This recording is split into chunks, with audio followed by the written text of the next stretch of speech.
ejo bundi rero nibwo umuntu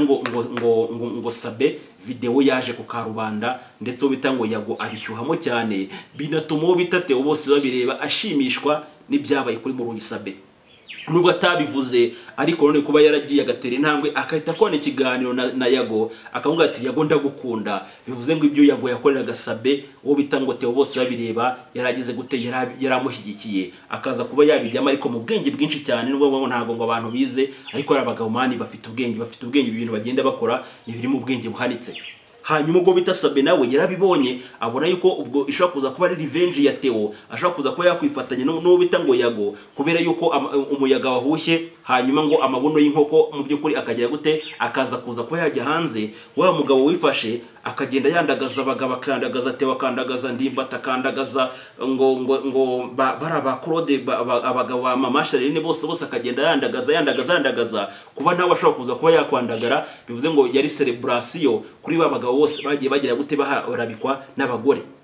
Hanyuma uwo bita Sabe akukandira kabona aratuza, amaze gutuza nibwo bita Yago yabwiwe bita ngo Theo kuba yaza kuza kuba nayo yakwijajara hanyuma wenda niba kuririmba wenda ari kugenda gake agakubita n'ibiganiro n'utwo dufaranga agira gute akajya tubona uze kuza kwibuka ko bita Yago yasabye aba big energy ngo mugende mujye gukora subscribe kuri Theo bose babireba kugera afite aba subscribers 43 kano kanya ashobora kuza kuba ari kwinjira mu 100 kandi ngira ngo nta mezi nk'abiri cyangwa se atatu agomba kuza kuba aciyemo, bivuze ngo bita Theo bose babireba ni inshuti yakadasohoka n'umuntu bita ngo Yago. Ibyo byagomba kuza kwita bituma ko umuntu utamurungi Sabe ahinduka umwanzi wa Theo. Rero kuba yarakoze ikiganiro azivanga abapasteri bo muri ADPR kandi no diru zabaye bwa mbere ntago umuntu Sabe ari kuza kubona abakobwa atabahawe na bamwe mu bapasteri muri ADPR ntago byari kuza kuba byakunda. Bivuze mu yandi magambo Isimbi TV igomba kuza kubiri gufite ukuntu gukorana bya hafi n'ubyukuri nabo bapasteri bo muri Nyarugenge wo bita ngo Theo bose babireba ashinja kumugira gute kumushuka mu busambanyi ndetse no mu businzi. Ubwo bitari urumva ko byanze bikunze ubwo Sabe yagomba kuza gutanga umusada kuri babakozi b'Imana wo bita Theo yenda kuba yatahanze ndetse n'ibimenyetso byabo ko ari abasinzi ndetse n'abagiye bakubitwa bagapfira mu tubari, ariko noneho nyine amatangazo akaza gusohoka mu buryo bunyuranye batavugisha ukuri byuko byaje kuza kuba byarigeneye umukozi w'Imana yakoze impanuka se kandi ubwo yagiye mu kabari baramukomagura apfira mu kabari. Ubwo nibwo Sabe yafashe umwanzuro wo kwita ashaka wa mugore bita ngo Ingabire Marie Aime utuye Bugande ahita mukoresha ikiganiro batesha agaciro content yo bita ngo Theo bose babireba, urumva yari atake mu byukuri ikomeye cyane wo bita ngo Sabe yagize gute yari yatatso bita Theo bose babireba. Theo ibyo bintu yabibonye amenya yuko amazi atari yayandi nawe ahita yitereka aravuga ngo muvaho ngo abantu ngo barekura bombe ate ubwo se mwamenye ubwoko bw'amabombe ko nimuza kuza gucungana ndibuze kubishwanyaguza mwese. Navuze ko ntazabavuga ariko nimukomeza kugenda munyataka mutumira abahanuzi bahanura urupfu abazana ngo abagore ngo twabyaranye, ibyo narabyemeye mu ruhame nta n'ikibazo byanarangiye niba twanabyaranye no kubyanura na Ingabire ntabwo ari gisebo n'umukobwa wari mwiza.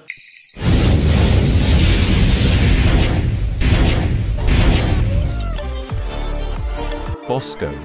Empire. Yes, ngo ikaze kuri Bosco Empire by'umwihariko abantu mukomeje kugenda mukanda subscribe wa buri mu Rwanda cyangwa se uri hanze y'u Rwanda ngo ikaze muri iki kiganiro. Ngira ngo uwo bita ngo Apotre Yongwe Joseph yakoze ikiganiro mu by'ukuri yifatira ku gahanga umugore bita ngo Ingabire Marie Aime uherutse gukora ikiganiro ku Isimbi TV ku itariki 28 z'ukwezi kwa 11 2024. Mu by'ukuri uwo bita Yongwe ntago yigeze yumva neza ubusobanuro bw'icyo kiganiro, ariko ntago turi buze kuza gukuraho ku muntu bita Yongwe Apotre Yongwe ndetse n'umuhanzi w'indirimbo zihimbaza Imana bita ngo Theo bose babireba. Bano bantu bombi ni inshuti magara ndetse no mu kiganiro bita Theo aherutse gukora yashimiye cyane byimazeyo umuntu bita ngo Apotre Yongwe Joseph.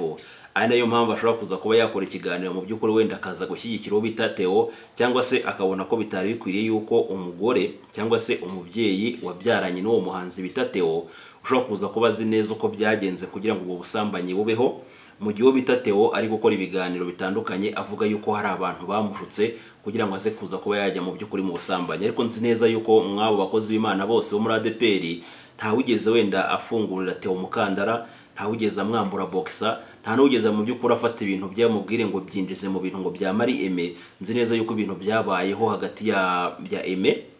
ndetse na Theo bose babireba ubwabo nibo bazi mu by'ukuri inzira byanyuzemo.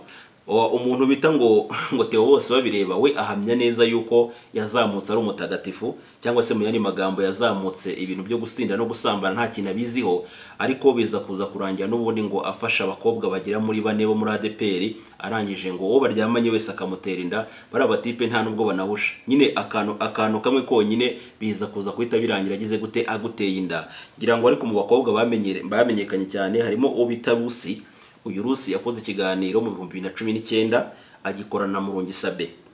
Ikindi kiganiro cyasohotse mu 2020 ni cy'uyu muntu bita ngo Ingabire Marie Aime, nawe mu by'ukuri agikora kwa Sabe. Hari impamvu zatumye uwo bita Murungi Sabe ahitamo kuba yafata amabanga ya Theo bose babireba yarangiza akayanaga hanze, kandi nzireza ko muri icyo gihe umuntu za Theo bose babireba nta kintu yari yarigeze abivugaho. Mu yari magambo byari byarabereye muri ADPR, abakobwa bane baza mu by'ukuri bafite n'impinja, ndetse wanarebeho ugasanga abana ari aba Theo bamuhamagaje yemera ko abakobwa baryamanye, kandi urumva ko hano hagize gute harimo ikibazo gikomeye cyane. Rero ngira ngo impamvu yaje kuza gutuma Sabe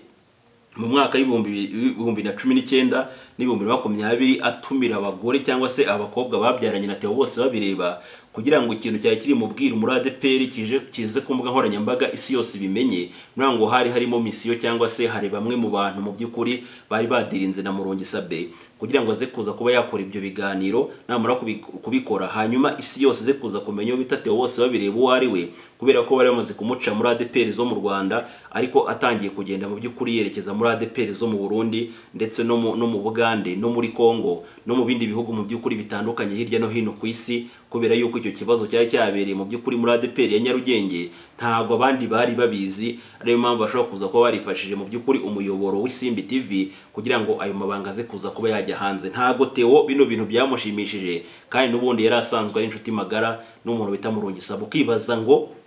niki cyatumye mu by'ukuri uwo bita Murungi Sabe ata hano hanze ano mabanga. Turi buze kuza guhera mu 2006, kuko nuza kuza kumbwira ngo wenda ngo ndibuvuge ngo Theo ngo baramushutse cyangwa se ntago bamushutse, ngiye ndibuze kuza kuba mbeshye, kubera yuko aho yagiye gusambana nge ntago nari impari. Wenda abo basambanye nawe nibo bashobora kuza kuba bagira gute baza bagatanga ubuhamya bwo ko ibintu byaje kuza kuba byagenda, nkuko uyu mumama bita ngo Ingabire Marie Aime yakoze ikiganiro ku Isimbi TV akavuga ngo ntago byari bikwiriye ko umuntu bita ngo Theo bose babireba ashobora kuza mu by'ukuri akavanga abantu ngo baramushutse, kubera ko ntago yari umwana, kandi koko ni nabyo. Niyo mpamvu ushobora kuza kuvuga ngo wenda Theo bose babireba wenda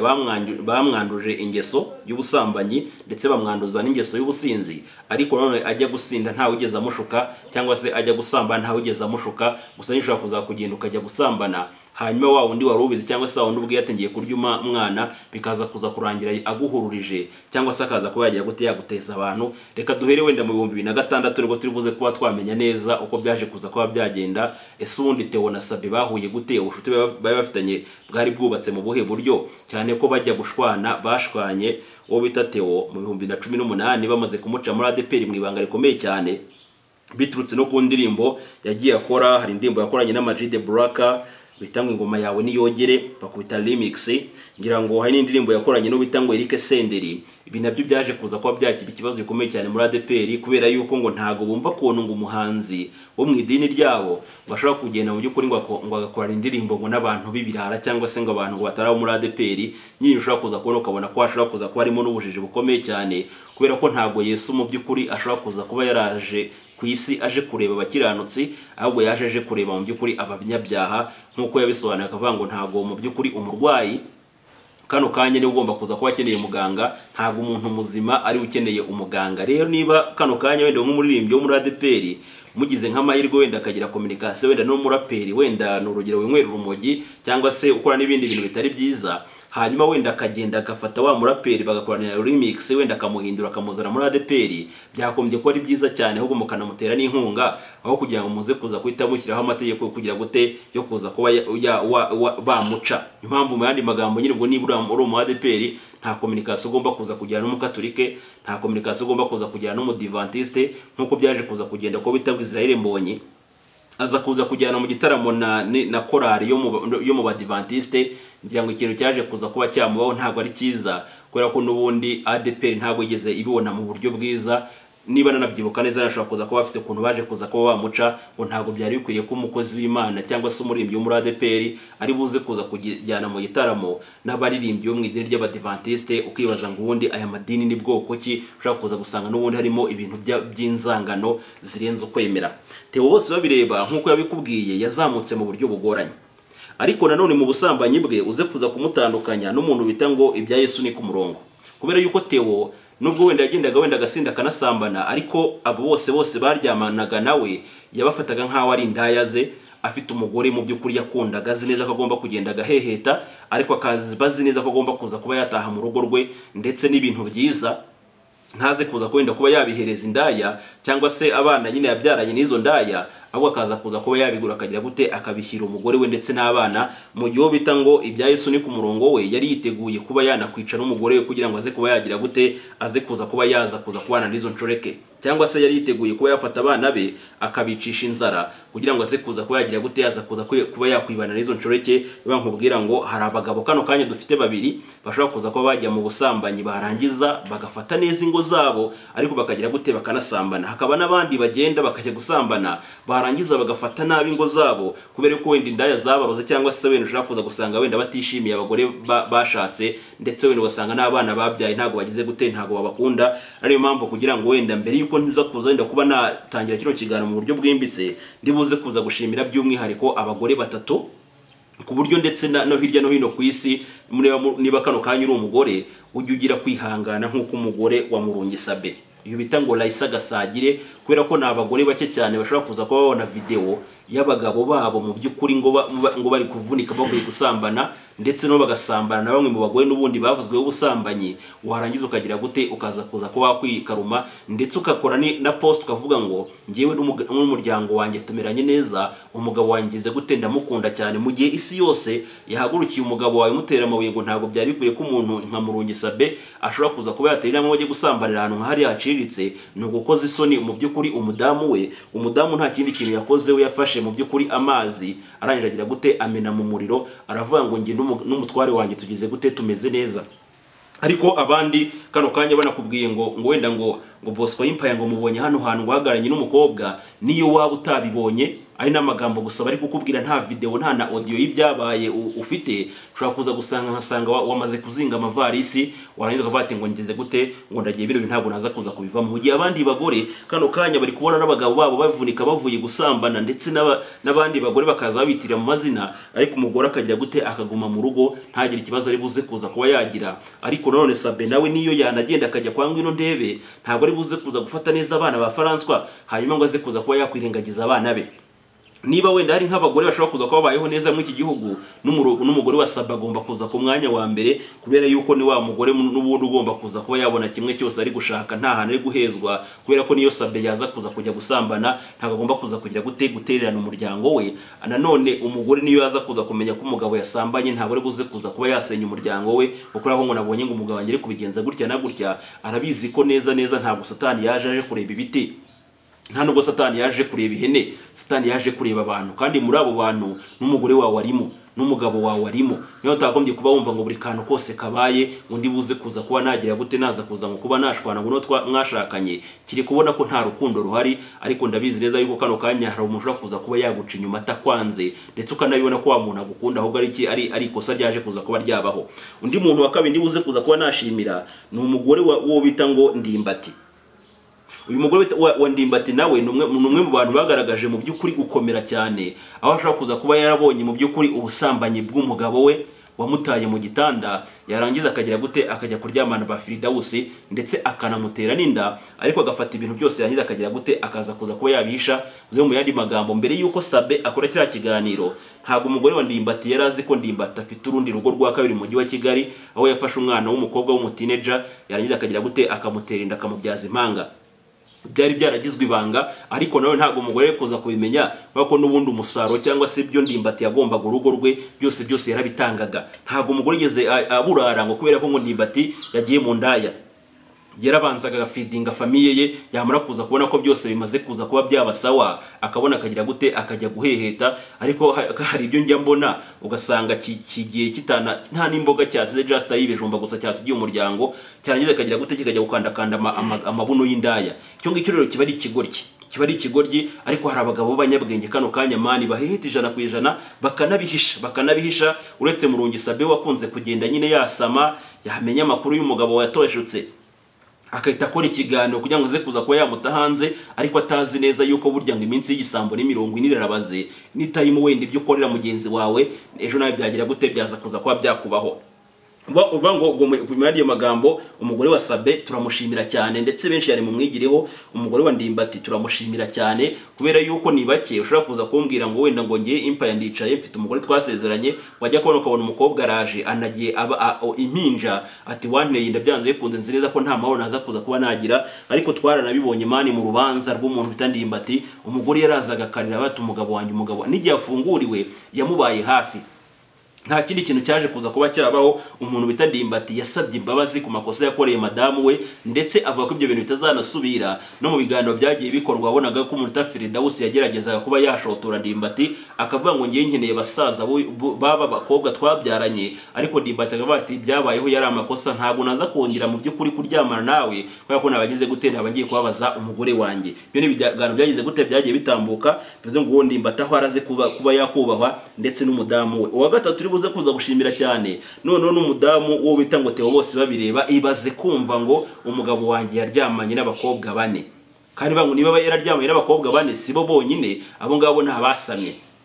Kandi kiniho ni uryamanye n'umukobwa ukamutera inda, bisobanuye ko bagize gute uwabakoreye aho. Kandi hari abagabo bagenda n'ubundi bagasambara n'abo bakobwa bagakoreraho, ntago bazi uko bahagaze,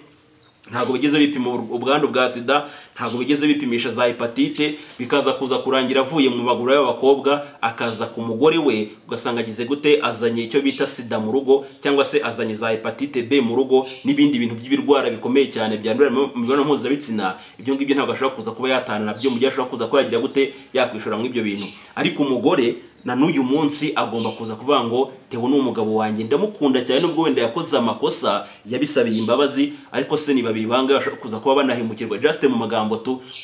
kukubwira ngo ngiyewe ngo nabyumvise bimeze gutya na gutya, bimeze gutya na gutya, ndabyumva. Ushaka kuza gusanga urugo rugira gute rutaruza kuza kuba rwasenyuka kubera kwihangana gukeya, noneho bikaza kuza kuba kasira mutwe.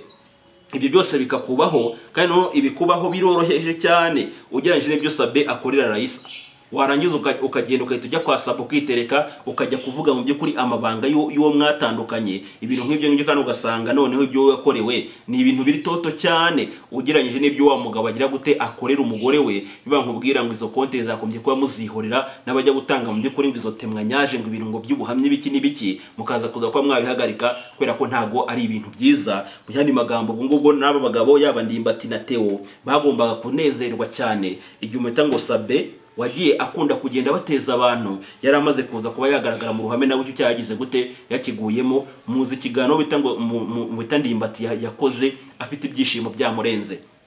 kubera yuko hariho kubisa icyo bita kamubaka, kubera ko bita ngo Sabe yafashe bita Ndimbati amushyira ukuri kutari kwiza hanze, hanyuma agira gute amuteza abantu. Ndetse ikiganiro cyarasohotse ku itariki ngira ngo 7 ku itariki 10 ribiteta muri yombo bita Ndimbati aragenda gimageragere kugira ngo aze kuza gutaha byagize gute byaje kuza kuba arakasa mutwe. Hanyuma ubita Ndimbati abonye Sabe mu by'ukuri zimwuzuriyeho, yaragize gute yaragera celebra akora ikiganiro yishimiye cyane mu by'ukuri kuba video y'ubusambanyi bwa Sabe igize gute ije hanze. Rero nako byaje kuza kugenda ku muntu bita ngo Theo bose babireba, ariko celebration ikorwa mu buryo butaziguye. Ariko Sabe nawe nk'umuntu w'umuhanga yagomba kuza kumenya mu by'ukuri umupira wo bita ngo Theo ari gutera, bimeze nkaho wenda ro kugira gute ari ukumwihoreraho ku bintu yamukoreye mu 2019, ahamagara umukobwa bita Rusi akaza ku Isimbi TV agatanga ubuhamya bwo ko yagize gute yabyaranye na Theo bose babireba. Hashira undi ikihe gito cyane hakahita haza undi mugore bita ngo Ingabire ngo Marie Aime mu 2020 nawe agakora ikiganiro ku Isimbi TV agaragaza mu by'ukuri ubuhemu bwo bita ngo Theo bose babireba, ndetse afatanyije na mushiki we witwa Sara, kubera ko bita Sara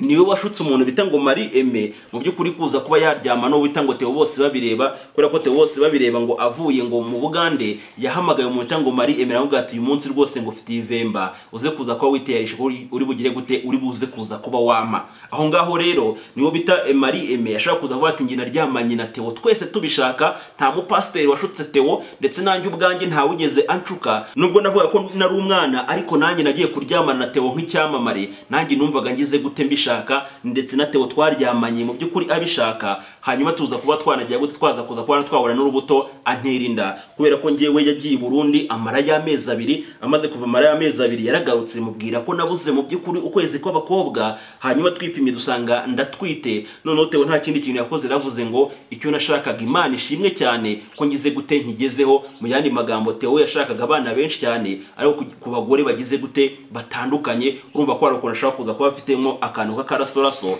k'umuntu bita ngo umwami Salomo. Hari abagabo nyine bagomba kuza kuba babona faranga ariko ntibaze kuza kuba banyurwa n'umugore umwe, ariko nanone akamenya ko umugore umwe wa nyawo ari uwo nguwo, nk'uko bita ngo Salomo yari afite abagore hafi 1000, ariko bakubwira yuko ngo umugore we yakundaga kurusha abandi bose yari umwiraburakazi, yari umukobwa w'umwiraburakazi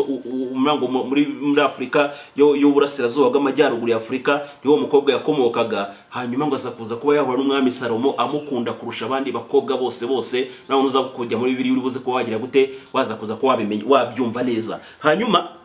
mu iterambere ry'umuntu bita Theo yawenze kuza kwereka impamvu wenda Sabe yahise mu by'ukuri afata bita Theo akamuraburiza, nuko azi neza kugira ngo aze kuza guhura n'umuntu bita Yago niwe muntu ushaka kuza kuba muri iriya minsi ariko ataka Sabe cyane yamuzengereje, no kuba rero ushaka kuza kugenda ukahita wihuza na Yago mu icyo kirasoraso, ni uburyo bwo kugira gute bwo kwataka mu Sabe mu buryo bugize gute bushaka kuza kuba butaziguye, wakora ikiganiro ukabyemeza. Ariko niba uvuga ati Yago ndakwemera cyangwa se Yago ndagukunda, kubera ko ari kugenda mu by'ukuri yataka bikomeye cyane muta Murungi Sabe amukubita amarokete ya buri munsi, bivuze ugomba kuza kubigize gute uri kwifatanya nawe mu bikorwa biri gukorwa.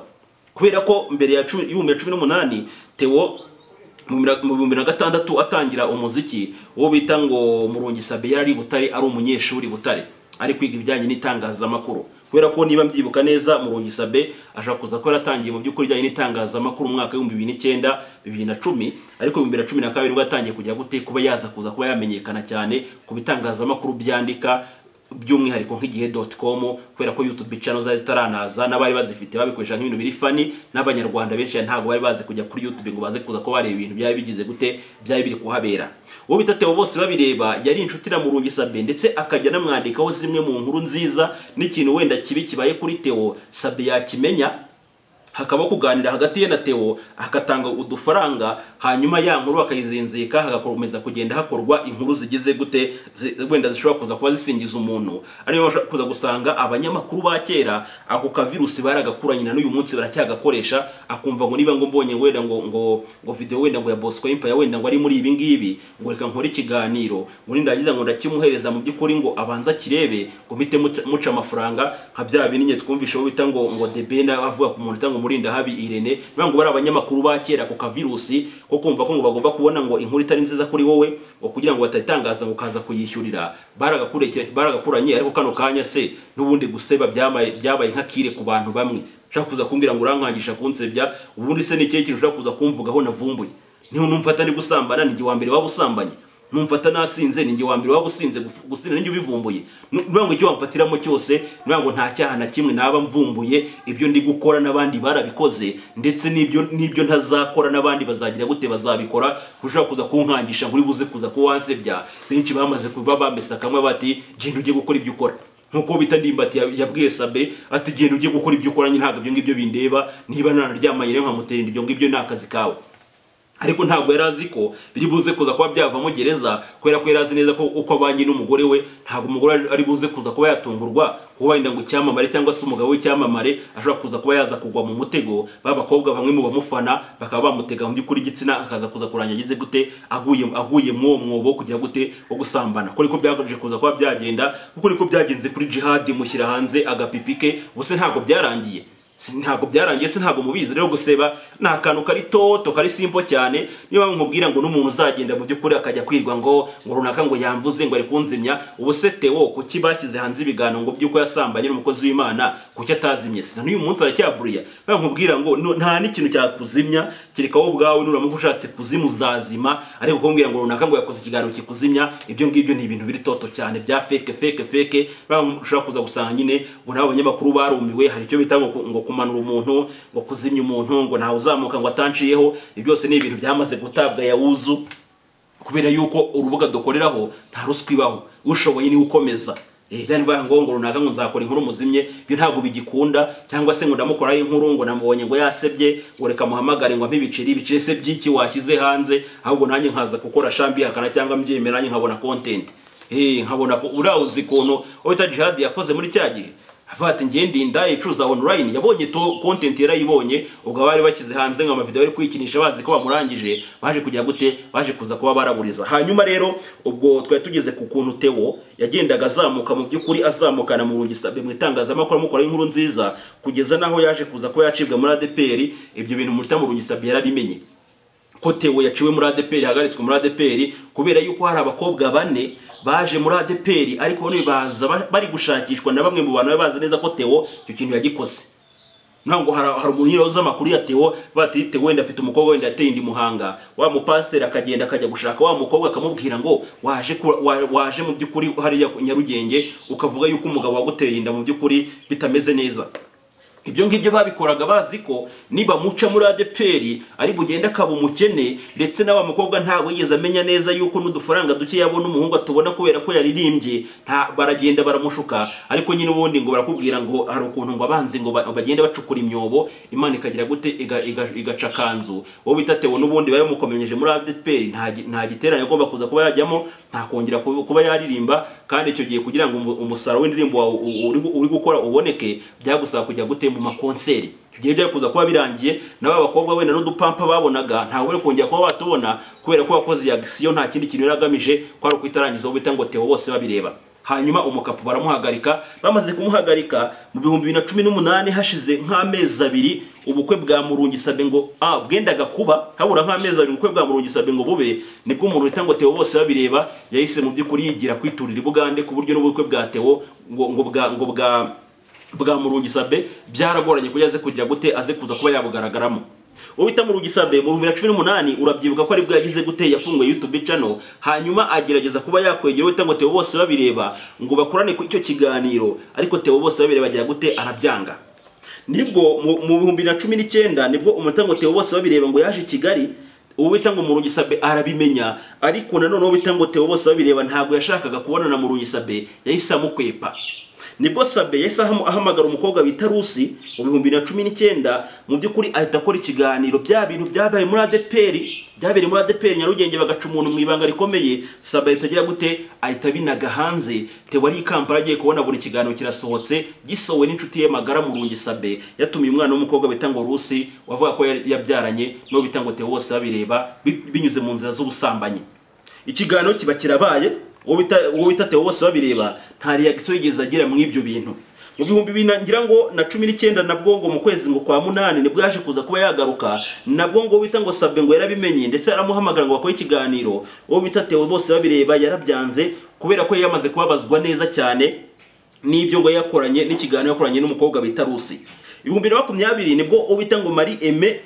Ingabire nawe yahise atumirwa ku Isimbi TV nawe akora ikiganiro nawe avuga ko bita ngo Theo yaje kuza ngo kuba yamusambanya ndetse abifashijwemo na mushiki wa Theo bita Sara wamubwiraga ngo niba udafite aho kuba nonaha ugomba kuza kuba kwemera bita Theo ngi kuri mu karyamana ko yagiye gute aje akumenya buri kimwe cyose ntukajye ubura ubwenge kandi uri umwana w'umukobwa ugize gute ukuze ngira ngo uyu we Marie Aime ngira ngo ibyo nibiramuka bikunze ku munsi w'ejo ku bantu batarakora sabu muze kuza kuba mwayikora kubera ko ejo nzagira gute nzafunikura icyo bita gufunikura mbanze nkwereko ko bita Marie Aime Ingabire ubone ngo ni muntu ki ibintu mwanze mugire gute mwanze mubimenye yakoze urumva ko ntawe ntago byagushimisha ubaye uri bita Theo ari nabwo mu 2020 ngira ngo na rimwe nibwo bita ngo Theo yaje kuza ku Isimbi TV arangije akora ikiganiro icyo kintu agira gute aracyembera yahise yemera neza mu ruhame avuga yuko ibyo bintu byabaye, nubwo abaje ku Isimbi TV ari babiri ariko abo yemera ni abakobwa bagera muri 4 baje kuri ADPR bazanye abana, ndetse nawe arareba koko asanga abakobwa bagize gute barabyaranye, ndetse agerageza no kuba yanakwita ku bana, uretse urumva ko kwita ku ngo 5 umugore wa Theo abakobwa b'amahabara 4 urumva ko n'ingwe 5 amafaranga yose waba ukorera ntabwo bishobora kuza kuba byanavamo, naho bita Theo yaragize gute ubita Theo yari amabuye. Hanyuma akwara ikiganiro na Murungi Sabe yagezeho amubaza ikibazo, aramubaza ngo ubundi umudamu wawe yabyakiriye gute, ni gute umudamu wawe mu by'ukuri yakira izo nkuru zo kumva ngo muri tango Theo bose babireba yasambanye n'abakobwa batera amada. Bivuze mu yari magambo ubwo bita Sabe nta kindi kintu yashaka gukora ikiganiro kigomba kuza gutuma urugo rwa Theo bose babireba ruza kuza kwa ruhita rusenyuka, ariko nanone atungurwa no kubona urwo rugo rutanasenyutse. Ariyo mpamvu yabaje ikibazo Theo aramubaza ngo madamu yawe yabyakiriye ate, undi Theo yarashubije ngo madamu wanjye yarabyakiriye kuko ni umukristo uzi neza yuko Satani ntabwo yaje aje kureba ihene, ntabwo yaje mwisi aje kureba inka, yaje mu by'ukuri kugira gute kugusha abantu, kandi none ntabwo azagusha wa wundi uguye, n'ubundi najya kugusha azagusha wa wundi ugize gute wa wundi ugerageza kuba yahagarara. Niyo munani naje kuza kuba nakwisanga mu mutego w'ubusambanyi, ariko none akakora agakosa uvuga ngo bagize gute baranshutse. Kara kantu Theo azakagorore ntabwo bagushutse, ahubwo wenda bakwandusha izo ngeso, kuko n'ubundi ngo kirazira kuba bafata ngo ihene nziza hanyuma ngo yizirikane n'ihene mbi, byanze bikunze ngo ya hene nziza ibigomba kuza kuba yahindura mu by'ukuri ngo ya hene mbi igomba kuza kwita yafata ya hene nziza ikayihindura mbi. Nkuko ushobora kuza gufata wenda ngo agatonyanga k'uburozi ugashyize wenda mu ibasi y'amazi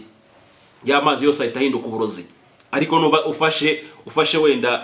nk'agatonyanga k'amazi ukagashyira wenda mu gakombe k'uburozi, ntabwo bwa burozi bwaza guhinduka amazi. Bambona ngo umuntu mubi cyane aba afite imbaraga nyinshi zo kuza kuba yafata umuntu mwiza akahita muhindura. Babwira ngo ntuzakore ikosa ryo kuba umuntu ufite imico myiza ngo wumve ngo uzijandika mu bantu babi ngo uzabahindura, ntabwo byagira gute byaza kuza kuba byakunda. Byanze bikunze niba wa muntu ari mubi urumva ko we yiryamiye hasi, wowe uri kubanyuramo uhagaze, ngo kugira ngo uzamubyutse bigomba kuza kuba bigoranye cyane. Byanze bikunze ugira gute nawe ushobora kuza kuba wakwisanga mu by'ukuri amaze kugira gute wamaze kuza kuba wagwa. Ayo ni amagambo bita ngo Theo bose babireba yasubije Murungi Sabe ndetse n'abakunzi b'Isimbi TV bose bagize gute ibyo bintu barabisobanukiwe. Niyo mpamvu natangiye nkubwira ngo umugore wa Theo bose babireba aho ari yubahwe cyane, kora ni umubyeyi ugomba kuza kuba azi icyo bita agaciro ku rugo. Nakubwiye ngo uretse no kumwanga abakobwa 4 naho ubwo ukanabyemera ko basambanyije ukabatera amada, hari n'ushobora kuza kuba yasenya kubera ko bamubwiye ngo,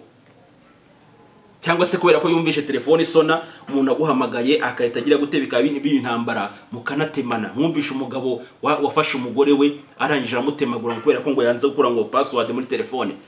Ngibyo by'amafuha kaze, ariko nyine ibyo nkubwira ngo abagabo baratandukanye. Ushobora kuza kuba utanasambana ukaza kuza kuba n'ikigoryi, mu gihe ashobora kuza gusanga n'abagabo bashobora kuza kuba banaheta ku rwego rw'indenga kamere, bagasanga n'ubundi imiryango yabo igize gute imeze neza. Ntabwo ashobora kuza gufata imodoka ngo ayihe indaya, ahubwo imodoka ayiha umugore we. Ntashobora kuza gufata indaya ngo ayikoreshereze anniversaire, ahubwo anniversaire ayikoreshereza umugore we. Ibintu nk'ibyo nshobora kuza kureba nyine ukabona ushobora kuza kuba bigize gute biri kugenda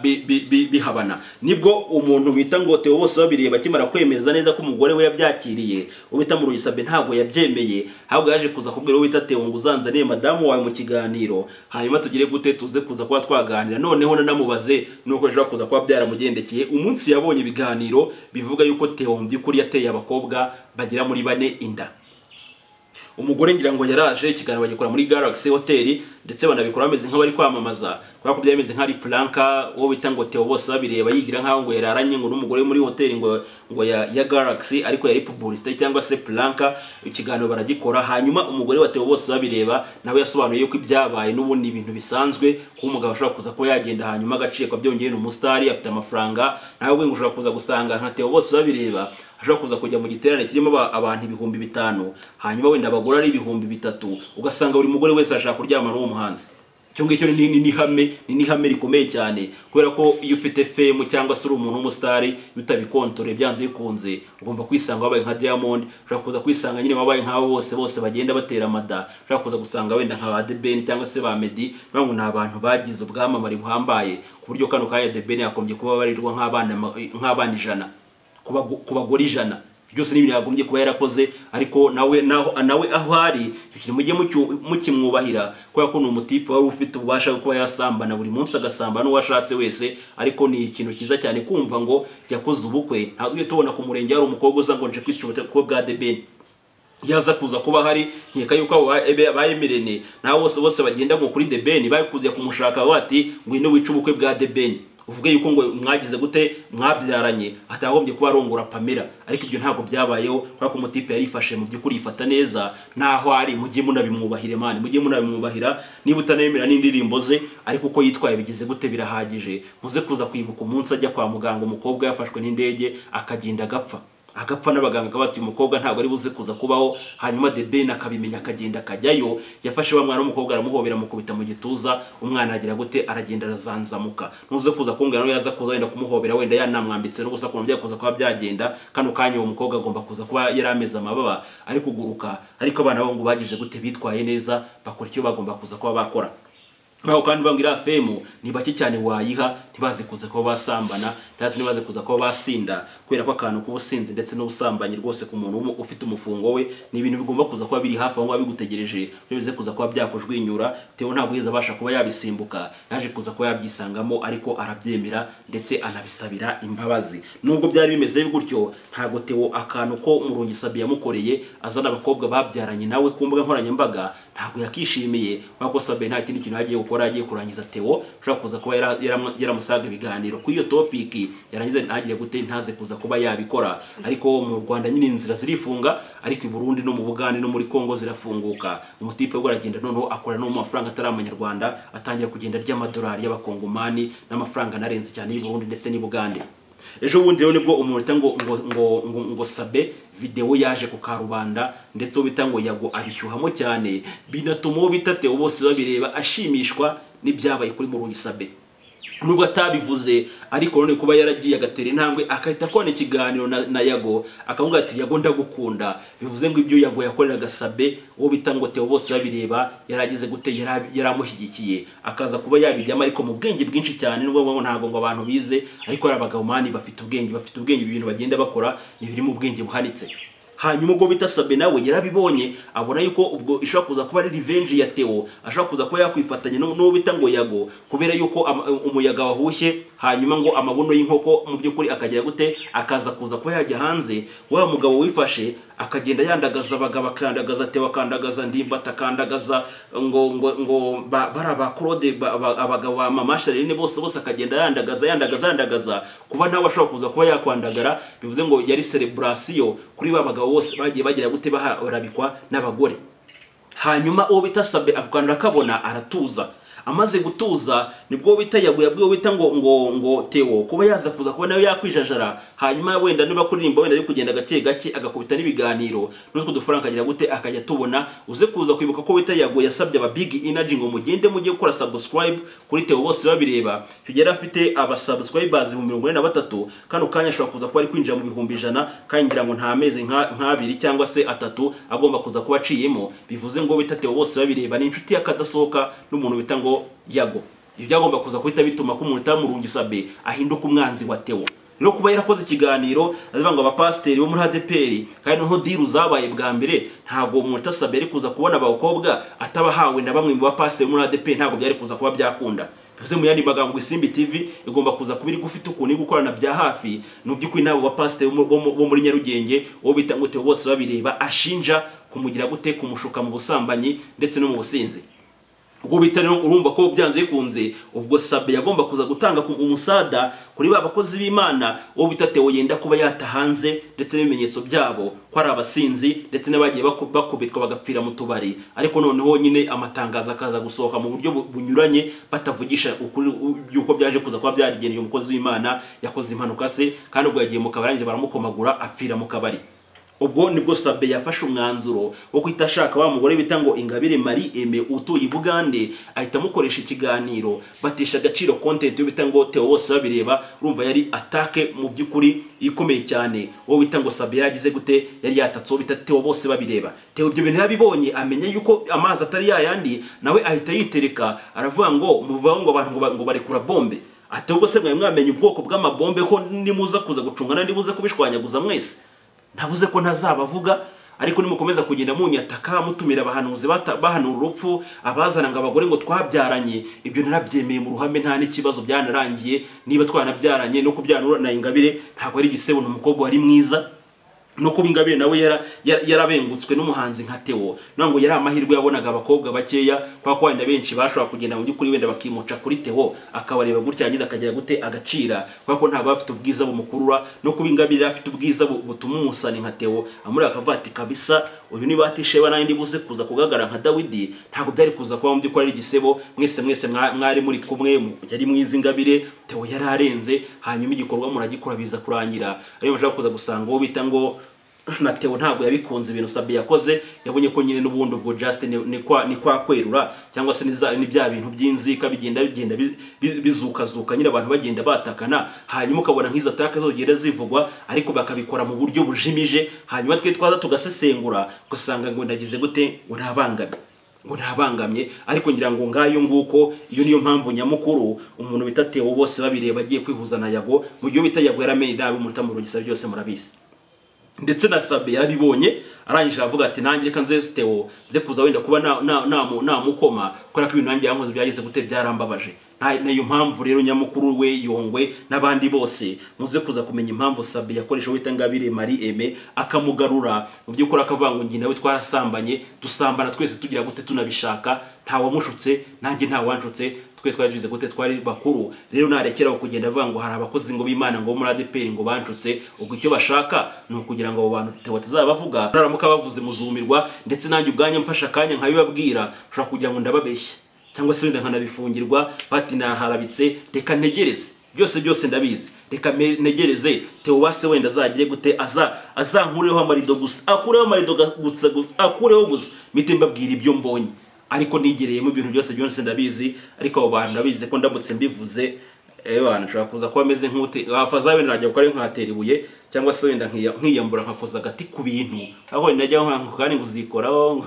gusatira ngo wiye ku karere. Abakozi b'Imana ni abantu barenze byadanje ku buryo mutse ati kana kuyu n'uyu ngo byagenze gutya mwaserera kwaba ari ukuri, ariko kuko ntawe kwaza kumunezeza. Reka ngiye mu by'ukuri ndyambushe wita Theo azabyikire hanze, hanyuma nzagira gute nzaza nze kuza kuba nabisesengura. Reka ngane ku musozi kiganiro cyacu, nabakoze subscribe kuri Bosco Empire, ndagushimiye ikintu utarayikora ukabona ko bikwiriye uze kuza kuba wayikora nonaha. Ibindi Imana ikumbira umugisha, naho ubutaha. Ciao.